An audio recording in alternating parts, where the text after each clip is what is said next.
Juni akhir tahun lalu. Sebelum punya mesin, saya di hire mesin untuk supaya dicatat gitu. Awalnya bolak-balik kita ya.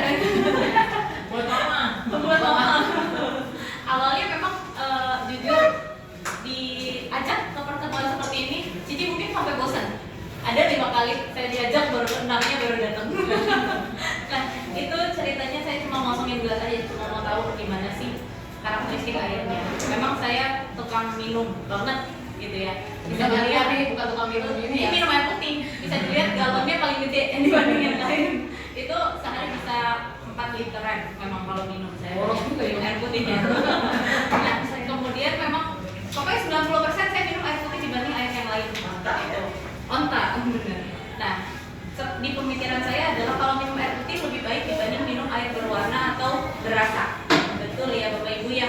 Nah, ketika saya minum air kambing motor dan sudah mendapatkan edukasinya, saya berpikiran kenapa tidak mengganti dengan kualitas yang lebih tinggi. Begitu. Sampai akhirnya saya pun punya masalah kesehatan tapi belum sempat cerita sama Cici ya. Karena Cici waktu itu mengundang adalah yuk biar punya backup plan untuk pemasukan tambahan. Ya. Jadi resellernya Cici untuk sebar air. Nah, ternyata saya punya penyakit biduran tahu Bapak Ibu ya. Itu udah 7 bulan saya alami, ke dokter mungkin udah 4 kali, dokter kulit udah sekali.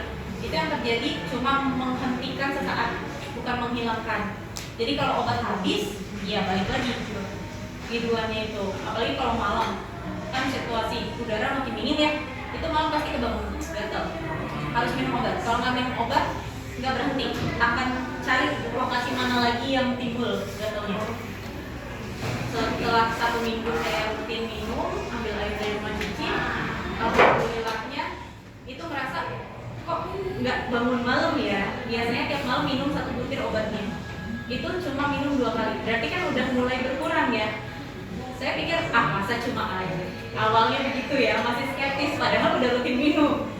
Nggak ambil air ke rumah Cici tuh, ceritanya nyoba gitu. Stop dulu, mau lihat. Oh iya benar, timbul lagi. Akhirnya lanjut lagi sama Cici. Tuntasin lagi seminggu, total 2 minggu. Obatnya udah nggak saya minum sama sekali. Terakhir cuma 2 butir. Padahal udah 7 bulan berkelanjutan minum obat itu. Menghenti gatel. Sampai akhirnya saya bilang, Cici kayaknya saya butuh mesin. Awalnya cuma mau jadi reseller buat tambahan income. Ternyata saya butuh airnya untuk perbaikan kesehatan saya. Alhamdulillah gitu ya. Di sisi lain ada anak saya sama ibu saya yang ikut saat ini juga memang saya rasa butuh juga airnya. Anak saya dari umur 2 tahun itu mimisan. Kalau kecapean atau nggak tidur siang atau kena panas, gitu ya. Kalau mimisannya nggak dikit banyak. Jadi kalau misalkan kalau kita, mohon maaf, ngorek hidung, mupil, kapan aja bisa ya. Kalau anak saya nggak bisa.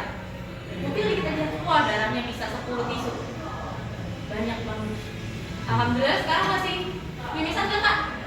Enggak, alhamdulillah.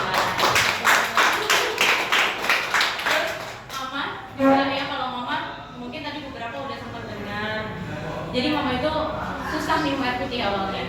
Seharian 24 jam minumnya adalah air teh. Mungkin kalau orang tua zaman dulu ya mikir memang begitu ya kebiasaannya ya. Teh tubruk taruh di teko, airnya habis isi lagi pakai air panas. Itu 24 jam. Ya begitu. Sampai akhirnya cek darah, itu susah keluarnya darahnya. Pas ketarik pun kental, warnanya hitam. Pas dicek lab ternyata ada pengendapan dari si tehnya itu. Jadi pengentalan darah. Yang terjadi akhirnya apa? Pinggang sakit, kaki sakit. Naik tangga begini dulu bisa nggak? Nggak bisa. Sekarang gimana rasanya Pak? Apa sih? Udah lebih sehat ya? Alhamdulillah ya. Cek darah sekarang alhamdulillah udah normal. Awalnya juga ada kolesterol ya. Asam urat banyak ya. Karena susah minum air putih itu, jadi timbul penyakitnya banyak. Nah kemudian setelah itu baru 2 minggu dari rumah Cici kali ya. Pokoknya dulu awal baru ambil dari rumah Cici aja setiap bawa air tuh mama udah yang alhamdulillah. Jadi memang merasakan perubahan saat minum air itu. Nah, kalau untuk yang muslim mungkin kita paham kalau lagi ke belakang buang air besar ataupun buang air kecil kan harus istinja ya. Nah itu pas lagi buang air besar atau buang air kecil, air besar atau kecil itu berasa. pas istri itu kepegang kayak ada minyak ya makanya. Jadi dari situ kolesterolnya terkikis. Makanya kenapa tadi kita lihat yang airnya itu bisa bersatu dengan minyak. Minyaknya terkikis dari tubuh kita. Alhamdulillah keluarga saya sudah jauh lebih sehat. Syukur.